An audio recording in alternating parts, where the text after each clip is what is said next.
They came by the thousands, most carrying everything they own in small bags or backpacks.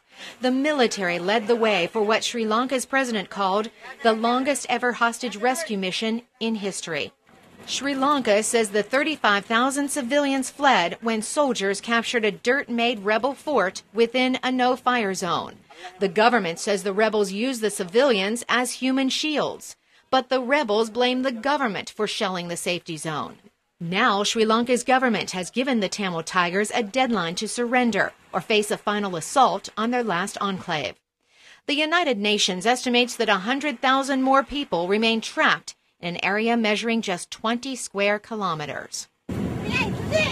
These pictures from a Sri Lankan Air Force surveillance plane show the magnitude of Monday's exodus.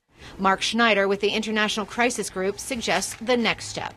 Now what's crucial is that the United Nations and the International Committee of the Red Cross be allowed full access to those individuals, to monitor their safety, to ensure that no actions are taken that would violate their status as victims of the conflict. The Tigers have been fighting for more than a quarter century for an independent homeland for Sri Lanka's Tamil minority. More than 70,000 have been killed. Schneider says international agencies should monitor the surrender of the rebels known as the LTTE. He says the observers would provide an incentive for the rebels to give up their weapons. Meanwhile, protesters in England are in their second week of demonstrations demanding a ceasefire. In a couple of months' time, we might be debating in the same square saying that, we should have stopped the genocide in Sri Lanka, but that might be too late.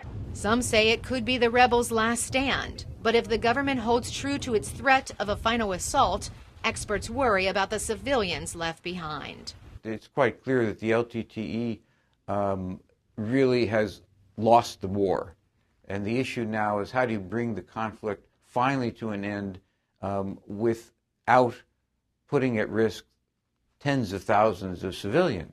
The International Crisis Group urges Sri Lanka to offer self-government and a greater degree of autonomy to finally end the 25-year conflict.